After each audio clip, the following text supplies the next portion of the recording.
Azzurro, siamo la coppia più bella del mondo, Tripoli 69, Messico e nuvole, sono alcune delle canzoni più note di Paolo Conte. È lo stesso Paolo Conte che le sta accennando al pianoforte a casa sua ad Asti. Adesso lo ascolteremo in una delle sue ultime canzoni, la fisarmonica di Stradella. Stradella è un paese dove esiste una famosa fabbrica di fisarmoniche. La voce un po' esitante è un segno della sua timidezza che lo ha fatto sfuggire anche alla cinematografia.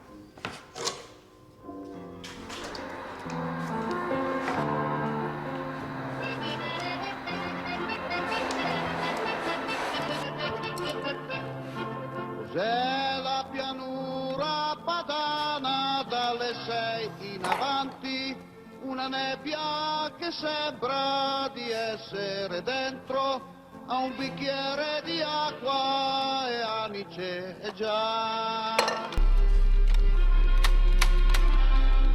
L'ha detto anche oggi la radio ed è vero. I pezzi che compongono la fisarmonica sono circa 2500. Contando anche le viti, i vari supportini, eccetera, eccetera, sono tantissimi. E ognuno ha una sua mansione particolare e tutti devono lavorare all'unisono per poter rendere al massimo e far funzionare il tutto.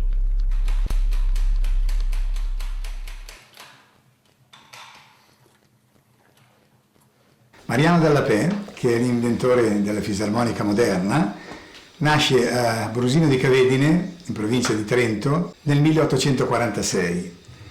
Una famiglia contadina con grossi problemi di sostentamento, per cui lui appena arriva a un'età intorno ai 16 anni decide di scendere in Italia a cercare fortuna, come si diceva all'epoca. Per caso si ferma a Stradella. A Stradella trova lavoro presso aziende agricole e addirittura poi troverà anche l'amore perché si sposerà con una ragazza del posto. Avevano con lui uno strumento particolare che era un organetto austriaco costruito da Demian a Vienna, che suonava con una certa maestria e fra l'altro gli permetteva di arrotondare un pochettino le sue finanze suonando in sagre paesane, in varie in trattorie, in modo di poter riuscire appunto a sbarcare il lunario meglio. A Stradella appunto successe che questo strumento si ruppe. Naturalmente dopo un primo momento di scoramento ebbe l'idea di aggiustarlo. Ci mise le mani e essendo appunto un utilizzatore, sapendo le esigenze che gli erano avvenute dal usare questo strumento, pensò di farne qualcosa di più importante e più completo.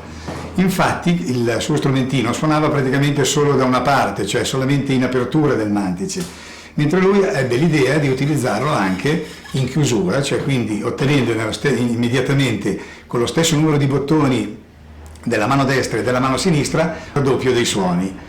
E questo fu effettivamente una rivoluzione. Da quello iniziò una piccola bottega artigiana che andò sempre aumentando come numero di addetti fino a una foto che abbiamo in fabbrica appunto ancora nel 1898, vede già una quarantina di operai intorno a lui.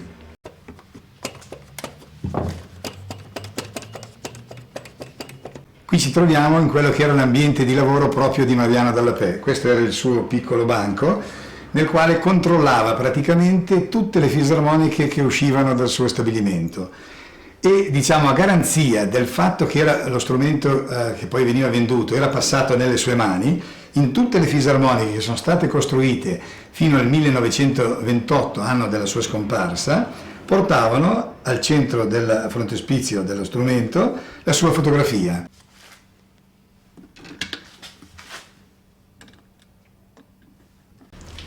La fortuna della fisarmonica si deve soprattutto ai nostri migranti, che oltre a essere dei grandi utilizzatori dello strumento, finivano con l'essere anche dei grandi propagandisti.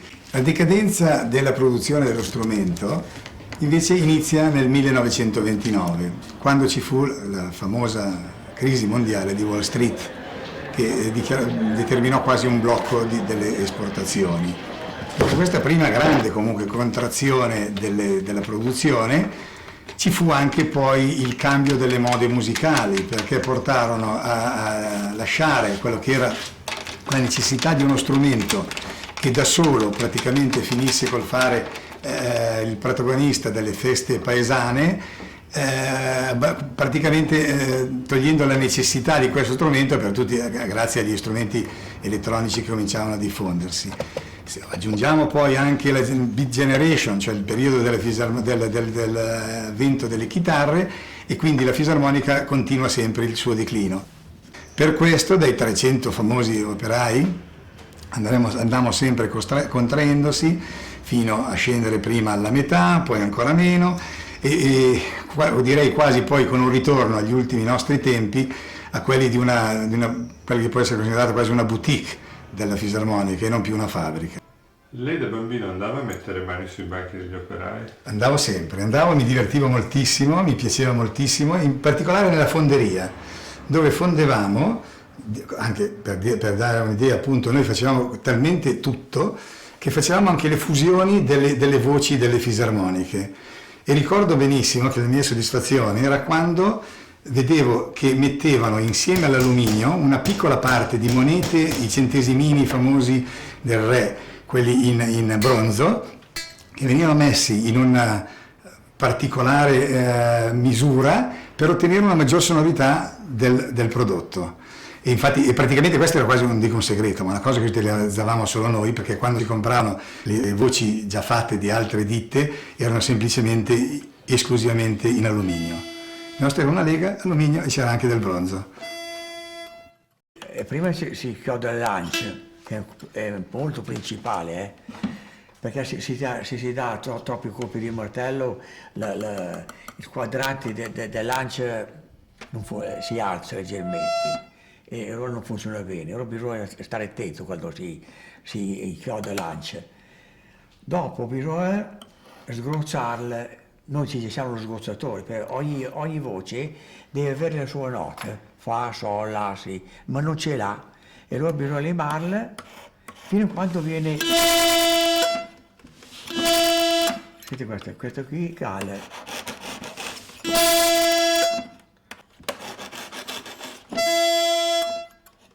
Questo qui cala e le limo in punta. Si sente la differenza. Che anno era quando hai iniziato a lavorare qui? Sono del 47, avevo solo del 31, e io Sazan.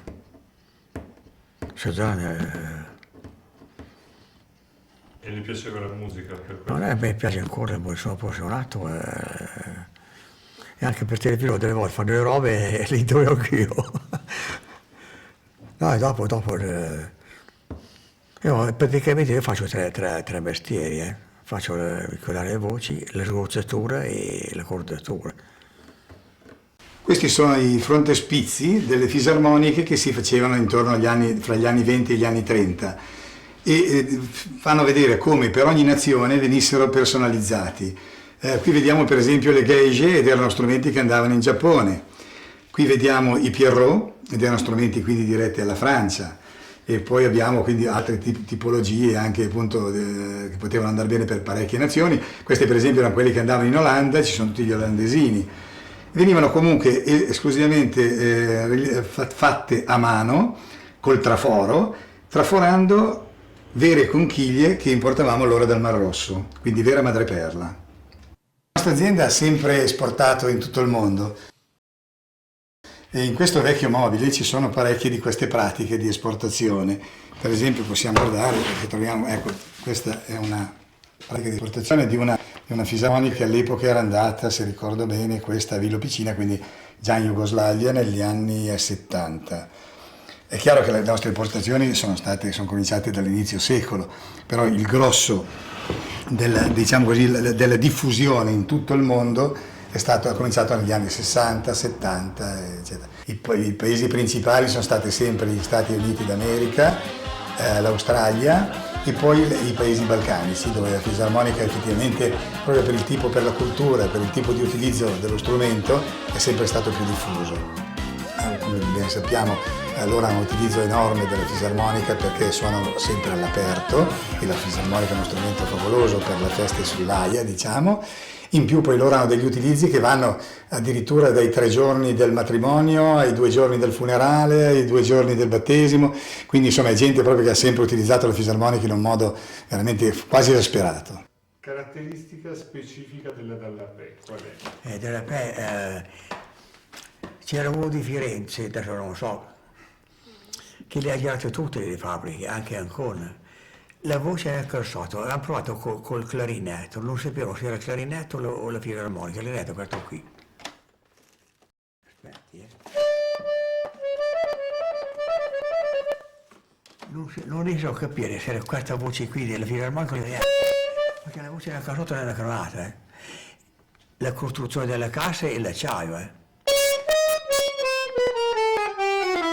I canti armoniche che col musette, hanno il musette e una scala solo qui nel cassotto, e 2 qui o 3 col musette. Non c'è questi qui la maggior parte sono i professionisti. Ci sono altre particolarità da raccontare sulla nostra azienda e datano dal 1942, da quando mio padre ebbe l'idea di costruire una fisarmonica che poi venne chiamata fisarmonica liturgica.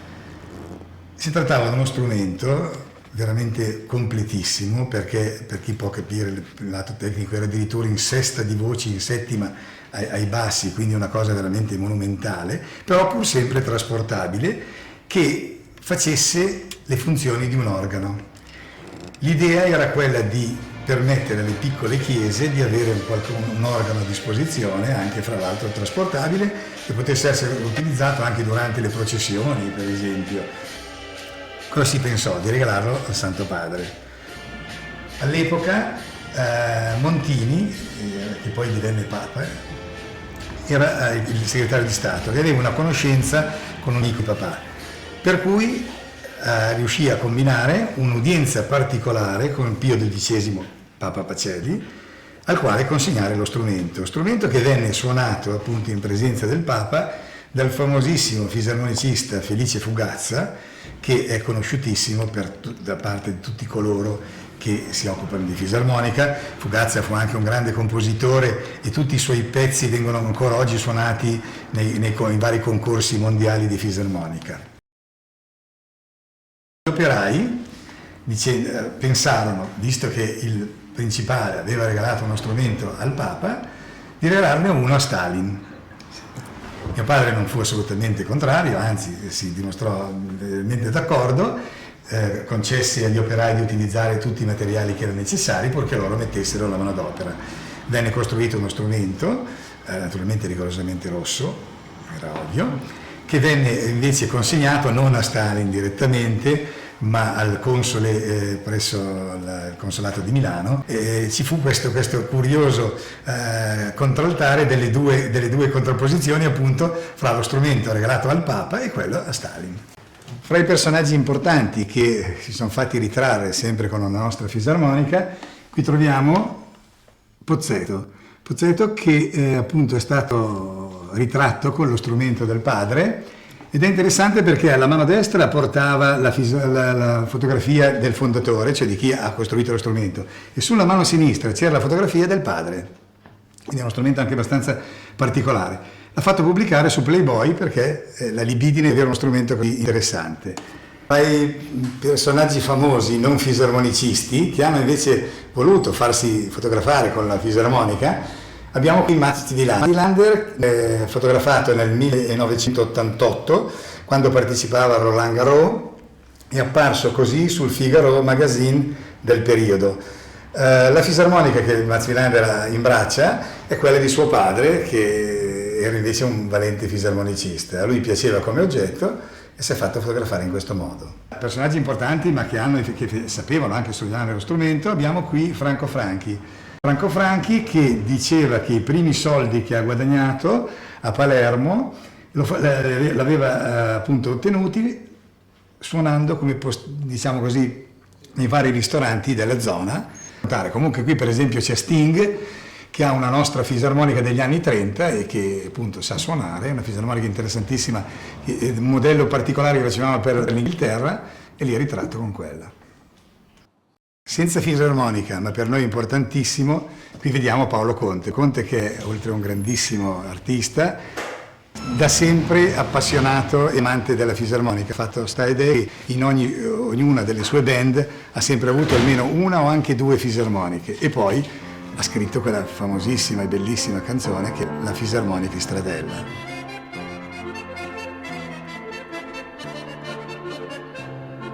Cos'è la pianura padana dalle 6 in avanti, una nebbia che sembra... Lei lo sa che tra poco probabilmente la Dallapè chiude e diventerà un museo. È una delle prime fabbriche che c'è. L'ha detto anche oggi la radio ed è vero, è l'una passata e nell'auto mi sembra di essere solo perché tu non parli con me. Ti sei addormentata non appena tu sei salita, dopo il ballo domenica sera è sempre così e mi tocca riportarti fino a casa. I chilometri sono più lunghi perché è grigia la strada ed è grigia la luce, e Broni, Casteggio, Voghera son grigi anche loro, c'è solo un semaforo rosso quassù. Nel cuore di Stradella, che è quella città dove tutte le armoniche di questa pianura son nate, qualcuno le suona così.